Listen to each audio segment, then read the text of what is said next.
Assalamualaikum everyone. Thank you for joining our webinar today on time.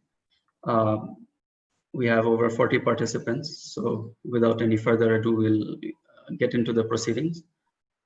The purpose of this webinar is to announce the results or explain the results of the previous quarter. So I would request Sharif Saab, our chairman, to begin the proceedings. Let's begin by reciting Quran, inshallah.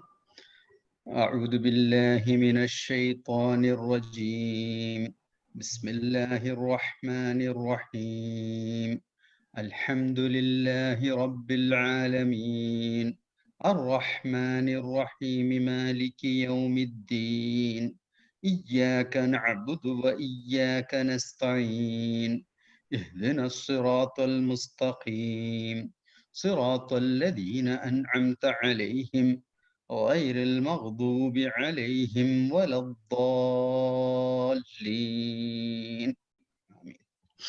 So first of all, Jazakallah khairan. Thank you everyone for joining on time.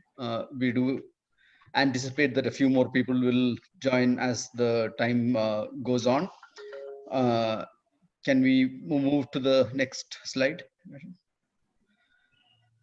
So this is a little bit of history. Most of those who have joined, who have already invested with Rehbar will know it, but I'm sure there are a lot of people who have also logged in who have not interacted with Rehbar in the past. So for their sake, RFC, Rehbar Financial Consultants, or RFC, was started late 2013. So it's been in existence for over 7 years. The mission with which RFC has been founded is to enhance the Sharia compliant value creation. So what this means is basically we bring businesses and investors together and allow each one, the investors to get halal returns and businesses to get halal funding for expanding their businesses and increasing their profit. Also been able to create and enhance value for more than 100 businesses and more than 700 investors. So far, Rehbar has facilitated investments of over 66 crores in this 7-year period of existence. And if you really look at the impact of this, easily about 15 to 20 crores of additional value directly has been created by these investments, and indirectly it would be even more. The way Rehbar is now operating is through 2 operating lease companies called RERL1 and RERL2. These are special purpose vehicles in which the investments are taken, and they in turn do operating leases with multiple companies. They also do a little bit of profit loss sharing investments and project financing, and those profits are then in turn given back to the investors. So this is a pictorial depiction of that. The investors make an investment and get a debenture from RERL. That money which goes into RERL is invested into various the 3 categories of businesses that operations that I mentioned earlier, either operating lease or it will be the profit loss sharing investments or project financing. The profit loss sharing investments typically for working capital. RFC does the due diligence of the businesses, does all the paperwork that's required. So it does the facilitating of the investment, also monitoring of the businesses and monitoring of the profits that need to be given by the businesses back to RERL. And then RFC also takes care that the profits from RERL are in turn given to the investors. Rashid, you can probably cover this. So first we'll look at how we are able to give profits to investors. What does RERL do? What do these businesses do? what do we offer to businesses, and then we'll come to what we offer to investors and what the returns are. So basically, we have two products from an Islamic finance perspective, which we use for the funding. First one is Ijara, because we are operating lease companies. So Ijara is the model that fits very aptly for us.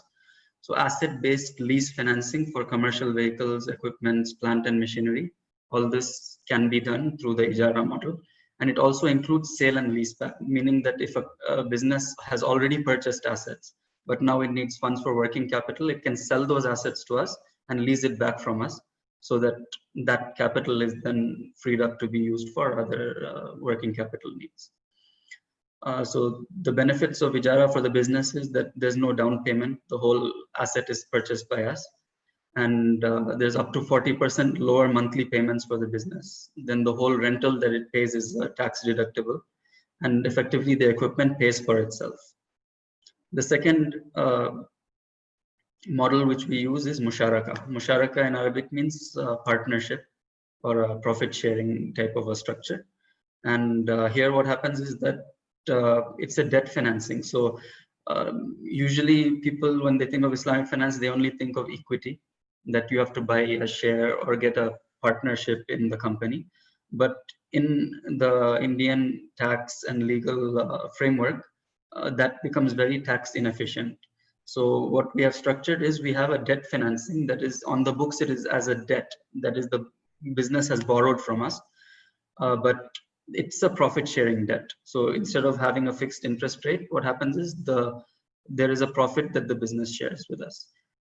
There's no fixed interest. We make profits only when the business does, and it is a participatory financing. There's a sharing of risks and rewards. So if there is a loss, even that will be shared with RER.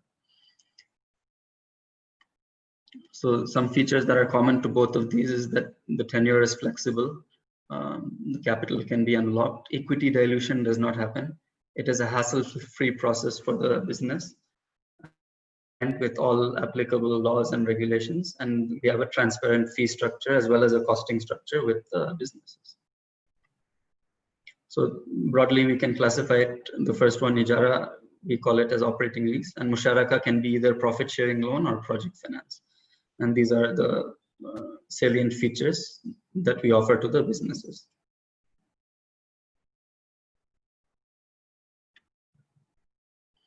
We'll just quickly look at some of the businesses which we have funded through Rehbar. This is even before the RERL model started a couple of years ago. We have been doing directly connecting investors and businesses. So these are some of the businesses since 2015 that we have funded. So ID Fresh, a lot of you must know about Mustafa PC and his cousin started this company. They distribute idli dosha batter and ready-to-cook parathas. It's a VC-funded company and a very famous brand. So since 2015 till date, we have funded about 12 crore plus. And the end use was for lease of chillers that you see on the right and distribution vehicles for their product. In 2016, we funded Prime Care Hospital, and we've done a subsequent round in 2018. So totally, we funded them over 3 crores. And lease of ICU equipment for their flagship hospital in Frasertown is what the funds were used for. In 2017, we started funding Square Associates, and we funded them more than 2 crores so far. The first project was for the Kannur Airport interior work, which they had got the project from L&T, who had taken over the whole contract. And that was a very large project, both for them and for us at the time. And it was also gave a very good ROI to the investors of about 25%. Government Taluk Hospital is a recent project they've taken up in Kerala, and that also they've come to us for funding. New Sign is a Bangalore-based company that is into signages, basically the LED screens and the related things. So 2018, we started funding them, and we funded over 3 crores till date. and most of it was used for airport and metro projects where they've done the whole software and hardware, and also for 3 vehicles which they have leased for their company. Last year we started funding for Lenco, and so far we funded them over 6 crores. This is also a VC funded company run by, founded by Mr. Ajit Karimpana. What they do is they give furniture on rent to their customers, which are basically retail customers. And most of the furniture is owned by them, but then they also lease furnitures and then onward rent it. So we have leased the furniture to them and they have rented it to their customers. So these were some of the businesses we have funded and the offerings for businesses, just to give you an idea of how we work. Next, we'll look at what are the Rahabr offerings for investors. So we are looking for people who want ethical Sharia compliant opportunities or who are having the same thought process as we are regarding the investments. So expected ROI would range from 8 to 12%. And it's the first of the kind scheme for halal conscious investors in India. There's no lock-in period and easy exit. It's a diversified investment to reduce the risk. Debentures are issued to each investor.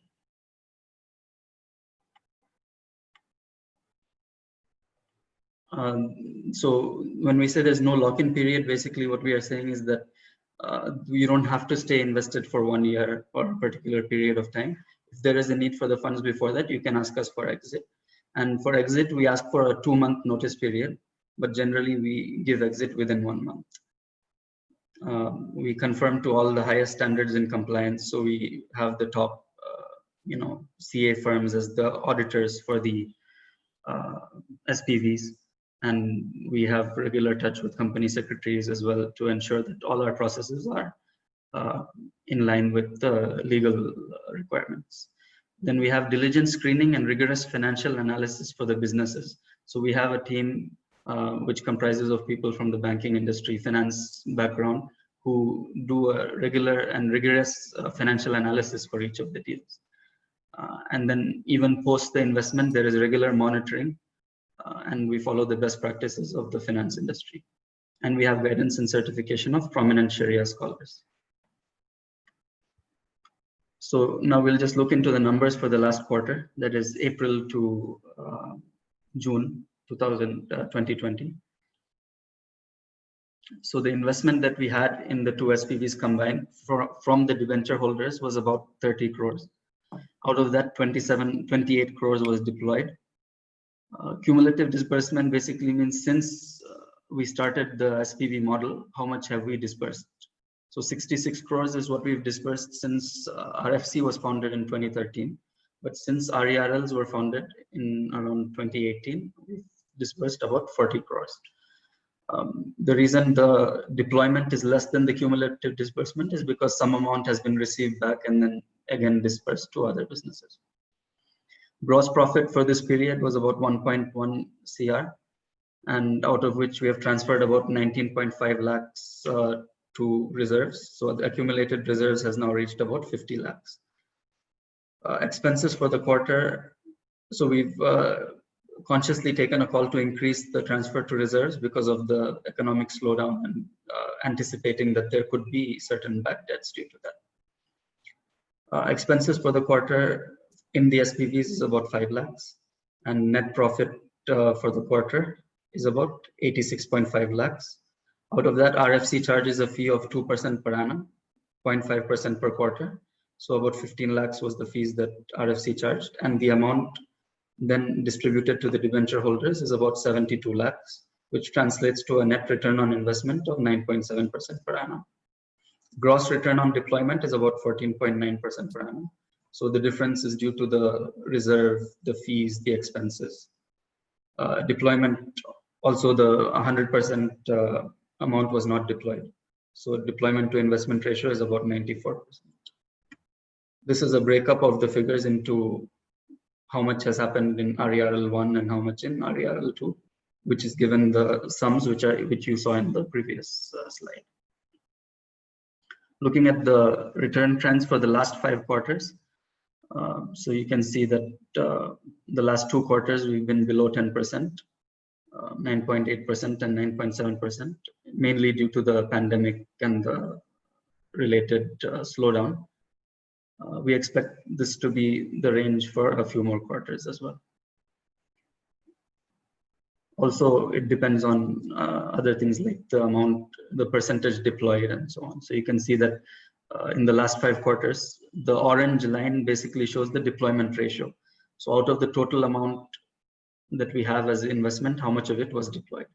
So the quarter where it is higher at 95% is also the quarter where the returns were higher. In this last quarter, it was about 93.6% on an average. How is the portfolio diversified? So the amount that we have invested, which sectors has it gone into? So you can see that about 44% is in FMCG, 22% in infrastructure, 14% in healthcare, 5.7% in IT, about 7% in industrial equipment, and 7.5% in other sectors. So one reason we were largely not impacted due to the slowdown, and many of the businesses are still running during the lockdown as well, is because most of our investment is in essential goods and services. So for example, ID Fresh, they are still running their business. And they might have even seen a growth due to the lockdown and people actually staying at home, eating from home. Unifoods, which is into the distribution of snacks and dry fruits, has also not seen any slowdown. Healthcare investment has not really seen a slowdown. Axion is one business which is into distribution of healthcare product. So they have also been doing pretty well. So like that, most of these sectors have not been affected, and we don't have much exposure in hospitality or travel, which is why, alhamdulillah, we were to a large extent, we were not really impacted to that extent. Of course, the slowdown has impacted some businesses, and there are some businesses which are undergoing stress just because of the general slowdown in spending. So that we have given moratorium to a few businesses. While we have given the moratorium, the reason that you don't see a real dip in the gross profit, or you actually see a growth, is because mainly because we have factored that moratorium into this. So if we have not taken rental in April and May, that doesn't mean that we have shown zero income during that period. We have extended the lease tenure by 2 months, and we have redistributed the profit expected for the remaining lease amount over the whole tenure. In terms of the split of the investment product, we have operating lease as the major activity, 71%. And as a minor activity, we have also done about 15% each of profit sharing loan and project finance. Apart from this, we are also a distributor of mutual funds. We only distribute Sharia compliant mutual funds, which are Tata Ethical Fund and Taurus Ethical Fund as on date. And since we want our investors to start investment even with smaller amounts, so we suggest that we can start an SIP even at 1,000 rupees or whatever is possible. Then they can graduate from there to one-time investments of about starting from 10,000 rupees. So if you have some small amount which is lying idle in the bank, which you can allocate, you can always invest that here, and gradually prepare them for larger and attractive investment options within the Sharia boundaries. So I'll just like to invite Brother Ibad to take over from here. Ibad Bhai is a PhD in Islamic finance, and he is one of our directors. So he will talk a little bit about portfolio allocation. And then I don't think Ibad has been able to join because he was on another call which has not got over. Okay. Okay. The wrong then, can you come take over from here? Okay, I'm not fully listening, but let me. So one of the things that every investor need to consider is that just one kind of investment is not a good idea. It's always better to have different investments with different um, return, expected returns, different liquidity behavior, and so on, and whether the investment can be done in a smaller amount or a larger amount. So many factors come into picture. How much risk you are willing to take. So just for example, comparing the Rehabar investment versus the mutual fund investment. So if it's a short-term thing, a mutual fund is more risky than the Rehabar investment, because the stock market can suddenly, based on some factor, go down a lot. But over a longer period of time, it is not that risky. So if you but on the the pro side, you can start mutual fund with just 1,000 rupees, 2,000 rupees per month. Whereas in Rehabar, if you want to invest, you need a minimum of 1 lakh. So if I don't have a lakh of rupees, I can start with a mutual fund investment of 1,000 per month or 2,000 per month. And as the money accumulates and it exceeds 1 lakh, then I can sell that mutual fund and then convert some of that money into a Rehabar investment. So that's one this thing. Certainly, a small amount of your money should be in gold also. People who don't have their own house should look at real estate, at least building up something on real estate. It could be physical real estate, or it could be real estate funds also. You can look people who are more, who can spend a little bit more time and can be, have a little bit more of risk. This thing can actually look at Sharia compliant stocks, being investing in that directly also. So, but these are just general guidelines. I mean, with mutual funds, one of the advantages is that you can, if you're suddenly in need of money within 3 days, Rehabar will not be able to give you money in 3 days, because Rehabar wants, at least a 1 month notice period. Whereas mutual fund, you can cash out in just 3 working days. So these are some of the factors. And this is just to expose the people who are attending here. It's better that you consult a financial advisor before investing, so that you get tailored advice which is appropriate for your situation. So you can discuss your situation with them and then understand what exactly is appropriate for you. So, so some of the features and the achievements is that just the payment of profits to investors have exceeded 16 crores. So the figure that I mentioned earlier is probably a very, very low estimate. So the overall benefit to the economy would have been to the tune of 40 crores rather than 20 crores that I mentioned earlier. I mean, that must have been a figure that I worked out long ago, and it stuck in my mind. We've already mentioned that we have done more than 66 crores of investment in 100 plus businesses. We've also received a Business Excellence Award for promotion of Islamic finance in new markets, because we have, alhamdulillah, been able to do some path-breaking work in India. Many of these clients, Rashid has already mentioned. So I don't think I'll go through those again. Or Azhar can take us through that, or you? Yeah, Azhar, can you? Yeah, I can take them through. Basically, Rehabar Equipment Rental Private Limited is the SPVs of Rehabar Fin Consultants, and a couple of board members are Sharif Saab, who is also the chairman, and I'm sure people who are attending would know Mr. Mohammad Hussain Khatkate, who has been instrumental also in stabilizing and getting our organization to the consistent level, and practicing the best practices of this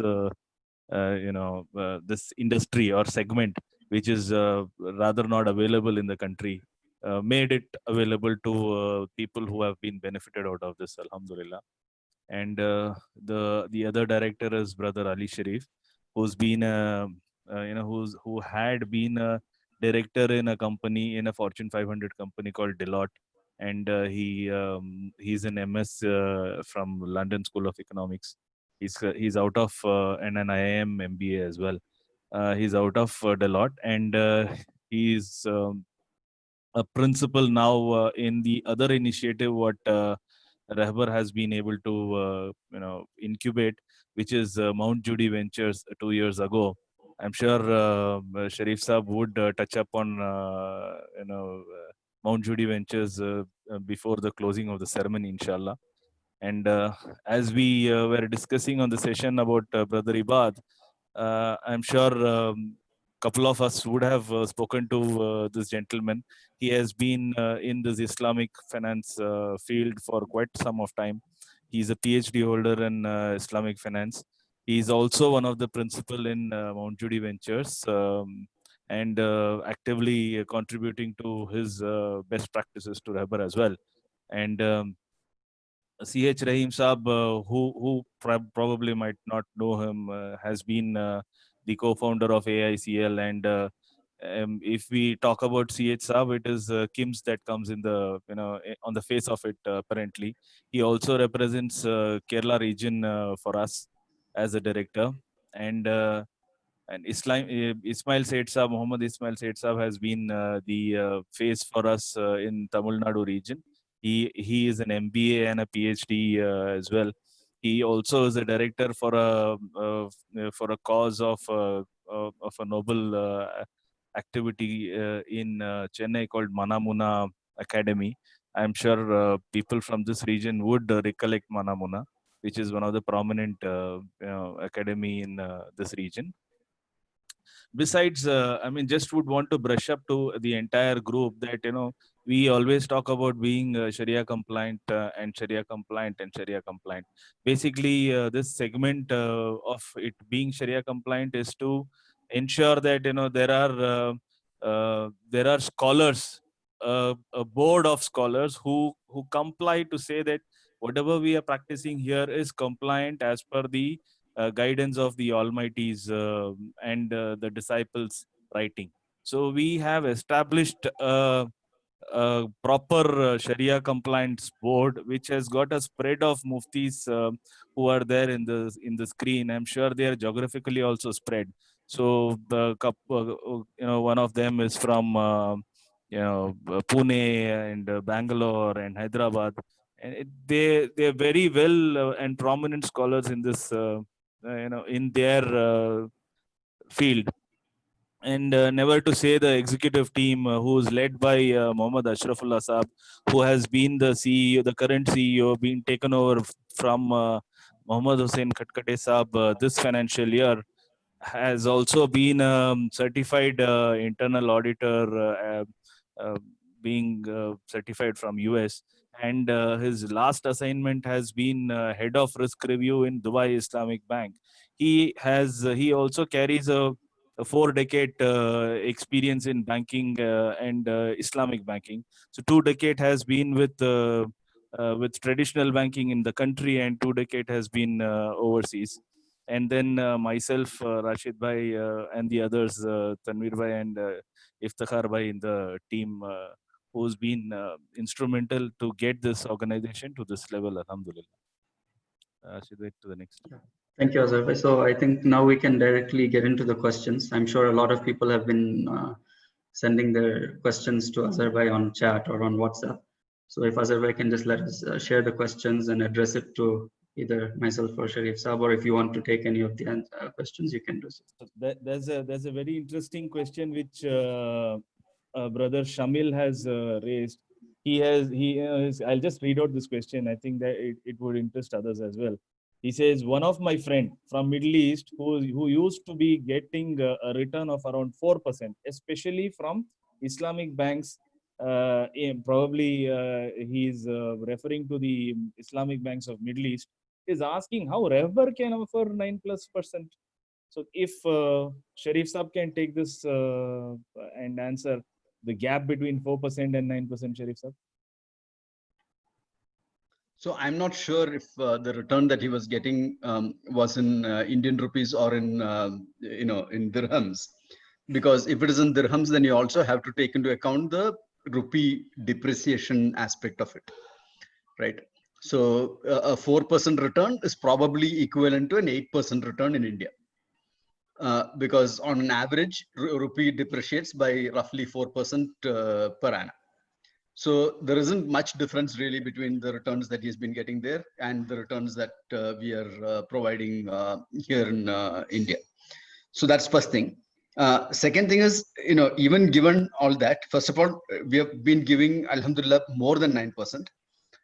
And the second aspect is that even though it is not a halal option, if you were to compare with fixed deposits and other banking, debt instruments, we are giving much more than even those. I mean, most of the banks, I think, are offering 6% or 7% for long-term fixed deposits. So we are able to consistently give a better return to our investors, alhamdulillah.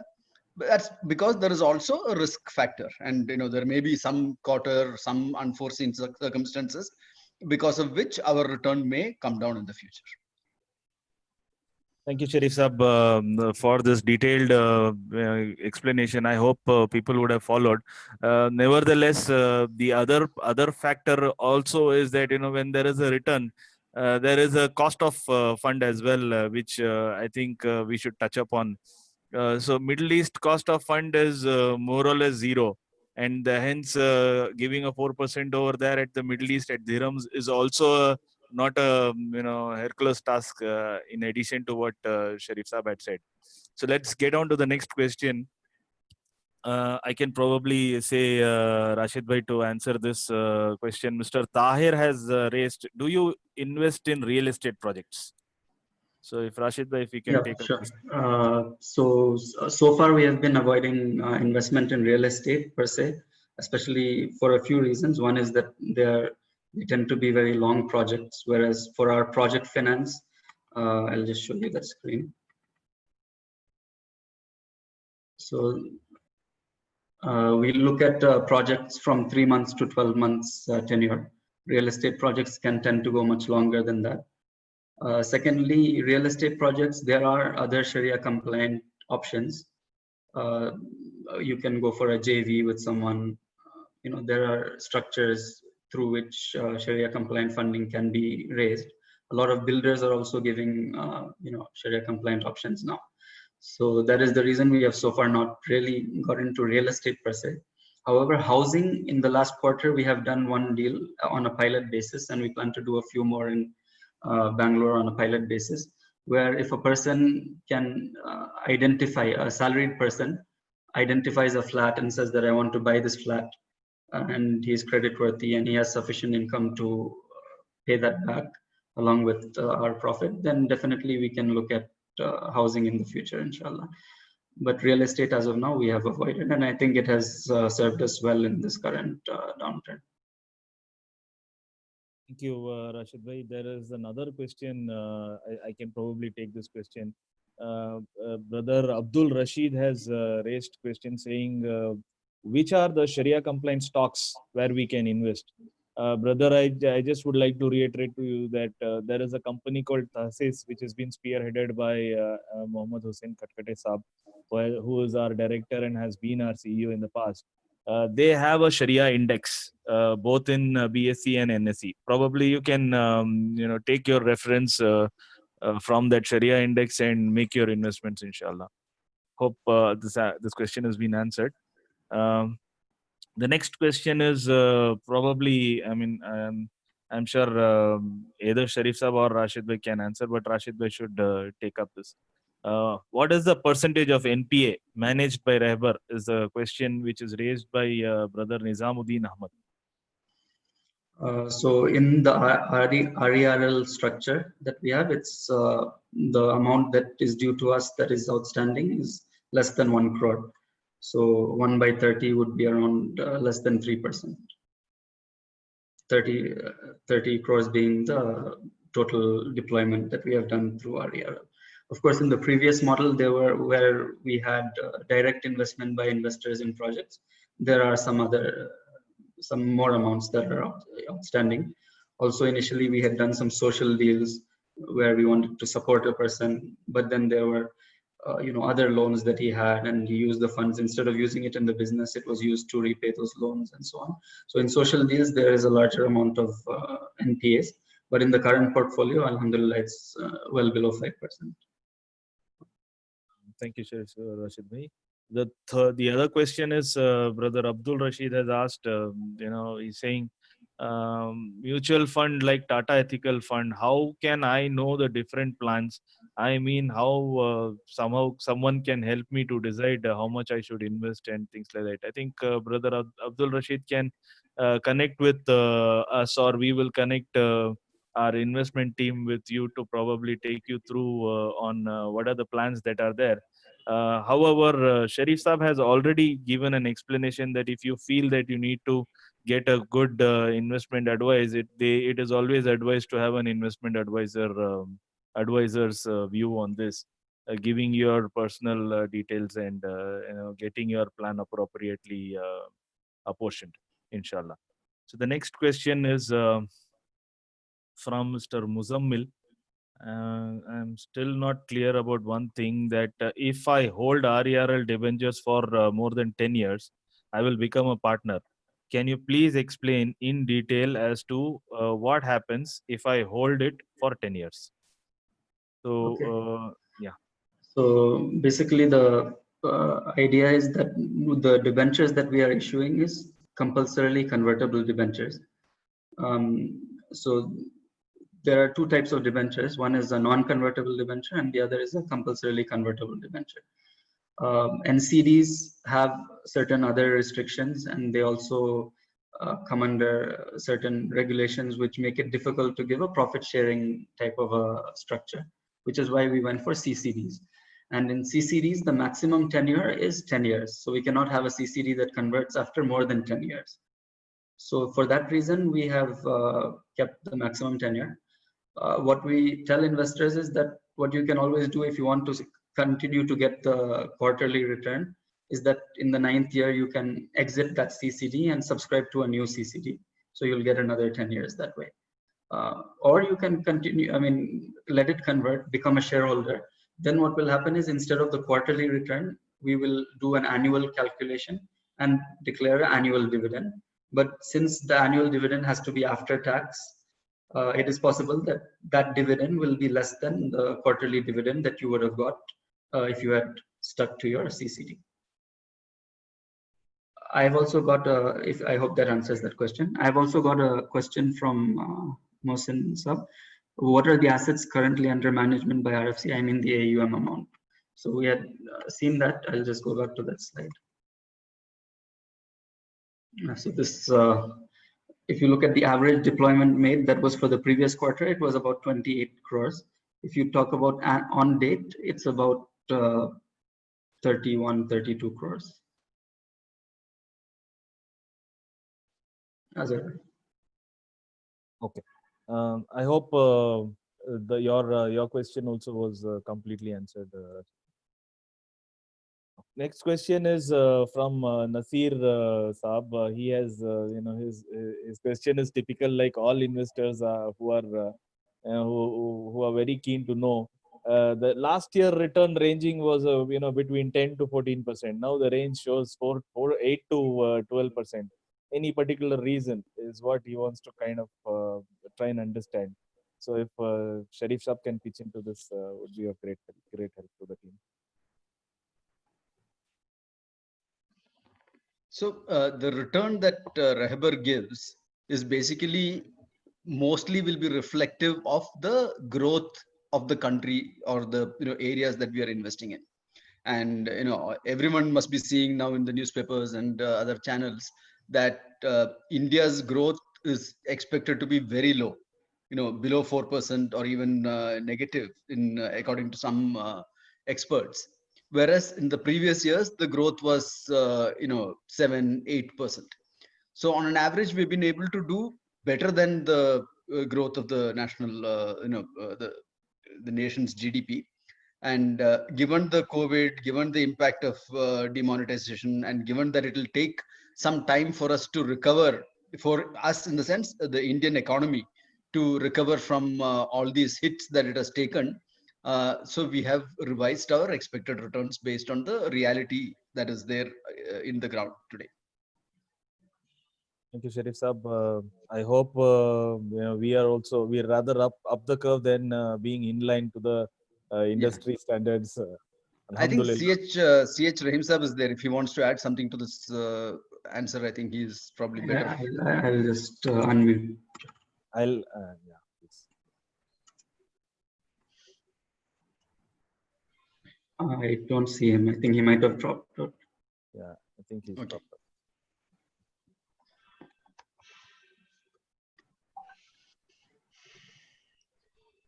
Okay. So should I get into the next question? Yeah, please. I would just like to add that the moratorium that we had to give in April and May to about half of the businesses in which we have invested has also brought down the return by about 0.8 to 1%.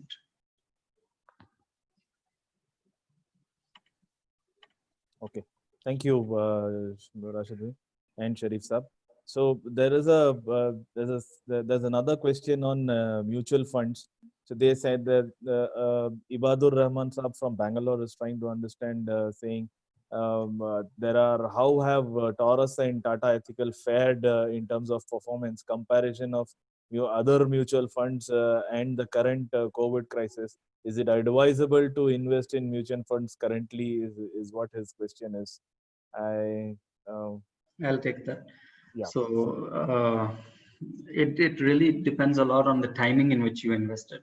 So if you have invested maybe in 1 year ago, you might have made about 8% returns as on date. But if you wanted to exit in February or March, then you might have even had to exit with a loss. So it really depends on the market, and it broadly moves in line with the market. Not exactly, but sometimes it's higher than the market, sometimes it's lower, depending on the sectors which are doing good. For one thing is that even those businesses have not invested a lot in hospitality, because that's a negative sector for them because of the alcohol and all that. So to that extent, they are also a bit safe. But it depends on the market, it depends on timing. But if you look at the long-term perspective, then it is advisable, because on average there is if you look at since the beginning of the Tata Ethical Fund, it has grown about 11 to 13% per annum in the long run. Thank you. I will also like to add here, one of the good options normally that people consider when investing in mutual funds is to go for the SIP, systemic investment program. The advantage with SIP is that if the market is overpriced, then you're buying lesser number of shares. And when the market is underpriced, you're buying a higher number of shares because you're putting in the fixed amount per month. So on an average, an SIP tends to give a better return than trying to time the market where the risk is much higher, because it's nobody has come up with a method which can say that here is when you invest at this time and exit at this time, then the profit will be maximum. So, and SIP is one of the options which is available for both these funds. Thank you, Sharif Saab and Rashid bhai. Now there are two questions raised by one gentleman and Aliza Pathan. They say, what is the procedure for procuring raw material or machinery? Basically, they want to know about Ijara, the leasing product. And if Rashid, they want to take it quickly, because we are left over with another 15 minutes, and there are too many questions again flowing. Okay. So I'll just go back to that requirements. So he's looking for a lease this thing. I didn't get the question. He's just trying to understand. Can you elaborate how machinery leasing and it's two questions being clubbed into one. One person wants to know what is the procedure of buying these manufacturing machines, and one person wants to just know what is the leasing product. So Okay. you can probably touch upon it quickly. So in operating lease, we purchase the product. So you have a requirement for a machine, for a vehicle, you come to us. We look at your past financials. So we look at least 3 years audited financials or 2 years audited and 1 provisional financials. And based on that, we assess how much are you capable as a business to pay on a month-on-month basis. And the asset that you want to buy now and the tenure for which you want to avail this lease, what will the rental come to? And if we feel that the rental is comfortable and it's something that you can service, then we will buy the asset after a certain due diligence process and agreements, and then we will rent it out to you. And you'll have to pay a monthly rental at the end of the tenure. That is, it could be a 3-year or a 4-year lease. At the end of the period, either you can buy it back from us or we will sell it in the open market. I hope it is clarified. If not, you can connect with us. We can one-on-one take it and give you more clarity on this, inshallah. Shabir Saab, MS Shabir Saab has a typical quick question. He just wants to know the indicative number of clients in our products, both Ijara and Musharaka. So if you just have them on tip of your tongue, you can probably. I don't have, but if I have to give a ballpark figure, Ijara and Musharaka. So Musharaka is less, I would say about 10 to 15 current, or even less, maybe around 10 people are there who have taken loans and profit sharing loan and project finance from us. And operating lease, the number is probably 25 to 30, maybe around 20, 25. Thank you. There's another brother called Mujib who was asked, saying your current Indian market portfolio seems to be quite diversified and good. Do you have any plans to expand yourself into the international market? I would take this question and say, brother Mujib, India is in dire need of such a requirement of such a institute and its funding. Probably there is humongous opportunity here. And if we exhaust out, we should surely get into this international market as well. But as of now, there is no focus on international market other than raising funds in international market. Deployment doesn't seem to be in our plans in near future, inshallah. Another gentleman called Shabir has asked, is Tata Ethical Funds ethical? Okay. Well, one good thing is that they have recently moved to certification by TASIS. So since the last couple of years, TASIS is looking after their Sharia compliance.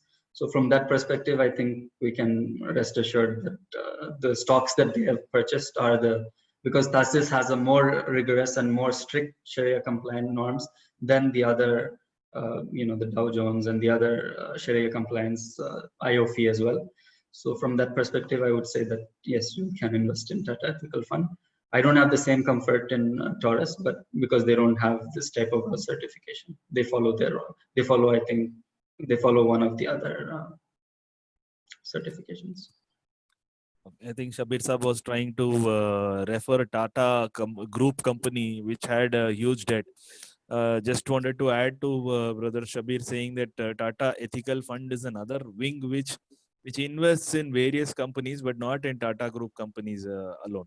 So that is what has, I think, made TASIS to certify them also as ethical. So some of the larger investments they have on date are Infosys, HCL, then some.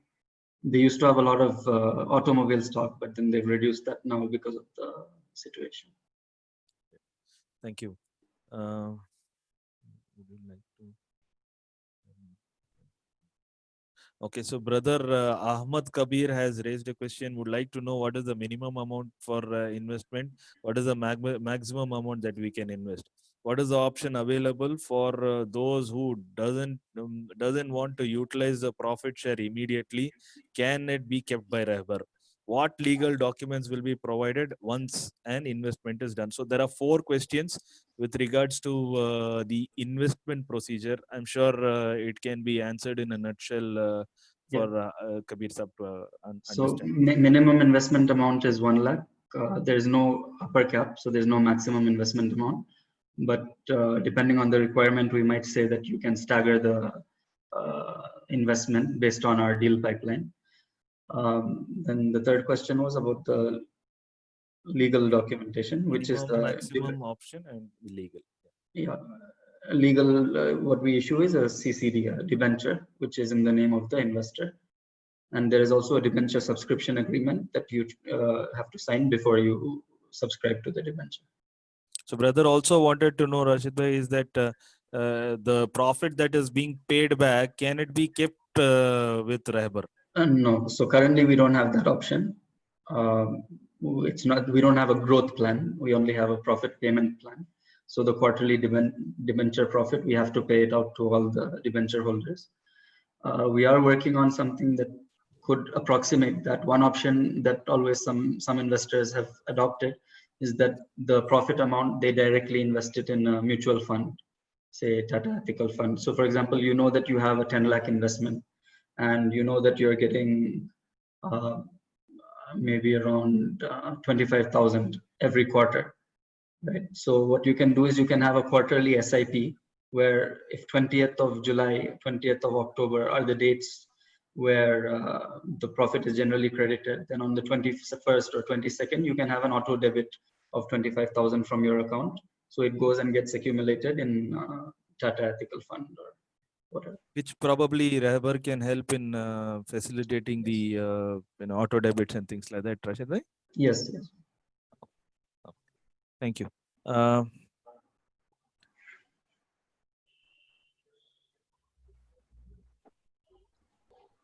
So there is one brother called Khadar Basha Sheikh trying to know how can it be said that at least some returns would be there.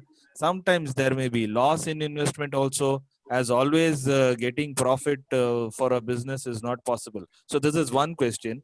I would like to club another question which another brother has asked. He was trying to say that the original model of Rehbar was better than the current model. So if these both questions can be clubbed together, I would like to, if Rashid bhai would like to take this and close. Okay. So the first question was, how come there is no loss? Yeah, okay. So yeah, definitely, I think both questions are related. So there are loss in certain deals, and if you had gone by the old model, then you would have made loss in those deals. But in the current model, what we do is we have a diversification. So we invest in, like I said, we've invested in about 30, 40 companies. So all of them will not make loss in the same period. Maximum 5 make a loss, 6 make a loss, or 6 are unable to, service their rentals. So that will not impact the overall portfolio. And second thing is that we are also maintaining a bad debt reserve, which we have shown over here. So out of the profit, we keep up to 20% of the gross profit as a reserve. So that reserve keeps on getting accumulated, and that if there is a loss, we can always use that to minimize the impact of that loss. Of course, things might go worse, and a lot of businesses at the same time start facing issues. Then the returns could go down, or there could be no profits as well for a certain period. But that is very unlikely to happen. In the old model, also what happened is some people, yes, they got good returns. They got 25%, 30%, even in some cases. But then there were also people who have lost their principal. So just to update people who might not be aware that in the old model, we did not have this pooling and then investment. Directly, we would connect investors and businesses, and we would just structure the deal and act as a consultant. Whereas in the current model, that is not the case. So the range has come down a lot. It's now we are saying 8% to 12%, whereas previously it could have been negative returns to 30%. So our current model is more suited for risk-averse investors. Thank you, Rashid bhai. I hope brother Muzammil would have got enlightened with the new model and would change his views from saying old model was better than the new model. It is like the newer syllabus is always better than the old syllabus. So from our Holy Quran, the 1400 years ago is the latest syllabus that Almighty has given us. So that is the best syllabus, and that's how we've been trying to tune us to say that this is, as on today, this seems to be a viable syllabus, and this model will has been able to give us a better return to everybody and a considerable moderate risk. And I think you should change your thoughts through, inshallah. Another brother, he's not given his name though. He says, Salam, how come a debt instrument with a fixed return be Islamic in nature? I'm sure he's not understood our model at all. So if Isab could take it quickly, I think it's just a minute's answer. Let Rashid take this question. Okay, so this is not a fixed return instrument at all. We have a variable profit payment that we make every quarter. So every quarter, like you can see in the screen, we calculate what is the gross profit during that quarter, how much of that is to be shared with the investors. 80% of the profit is what we generally share with the investors. And 80% is the minimum. We share more than that also at certain times. So it's all based on the actual profits that are made that we make a payout. So this is not a fixed return investment at all. The question might have been about operating lease with a fixed rental. Is it? Okay. If it is about operating lease, again, there is a risk that is involved. That is the asset risk. So the risk, anything that happens to the asset, it's our risk that we are taking. And also the residual value. If the person does not want to buy it back, we cannot force him to buy it. And we'll have to sell it in the market, and we could face a loss in that account as well. So there is risk sharing in all our products.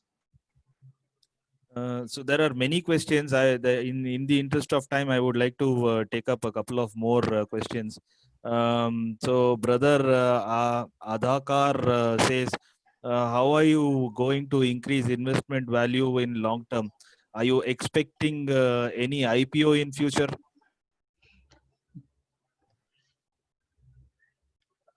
So it is not clear if the question is about the value for the CCD holders. If that is the case, the IPO will not, so the model right now is that almost all the profit that comes is actually given out within that quarter itself. Sorry, Sharif Sahab, I'm interrupting you. Just 1 minute. So how I understand is, I think brother Adhakar wants to know, you've been able to raise a small amount and you have accumulated up to 66 crores. How can you increase this investment that can be deployed in future? I think while he's referring to IPO, he's referring to raising funds within the company. Okay. So there are multiple ways of doing this. One is, of course, by networking, by sharing, by word of mouth. A lot more people can potentially, subscribe to the CCDs. The other option is to get institutional investments, to come and invest with Rehbar. But for that, we will have to go through a NBFC route, and that's something which is there in our roadmap, but may not be for the next couple of years. Thank you, Sharif Sahab. There's 1 minute left. Do I have to take? So considering the current, I'll take one. Considering the current situation, what happens when a company that is financing by RFC gets bankrupted? We lose that money. If it's a profit loss sharing, this thing, we lose that investment. If it's an operating lease, we take back the asset, and then we because it's our asset, not the company's asset, so and we sell it in the market and recover whatever we can recover. So that's what it is. If there is only 1 minute left, I would like to thank all the participants for giving us this patient hearing. And also would like to apologize for all those questions that we could not take, unfortunately. We will see if we can get back to you with the answers, if that is possible. Inshallah, I think Azhar and Rashid and team will try to get back to you with those. Sure, inshallah. I think there are 25-30 more questions that have poured in. We will ensure that we will answer each one of them, not though in this session, but we'll surely take it up individually with each one of them and answer, inshallah. Thank you all so much for your kind and patience to have joined. Rashid, you can take up the closing ceremony and Yeah. close it up. Okay. Jazakallah all of you for having joined, and we hope to have many more such webinars in the future, and we hope you remain engaged with us in this process, and also refer your friends maybe for the next quarter webinar or the next webinar, and inshallah we'd like to engage more with you and see how we can grow together, inshallah. Subhanallah bihamdi, subhanakallahumma bihamdika, nashhadu an la ilaha illa anta, nastaghfiruka.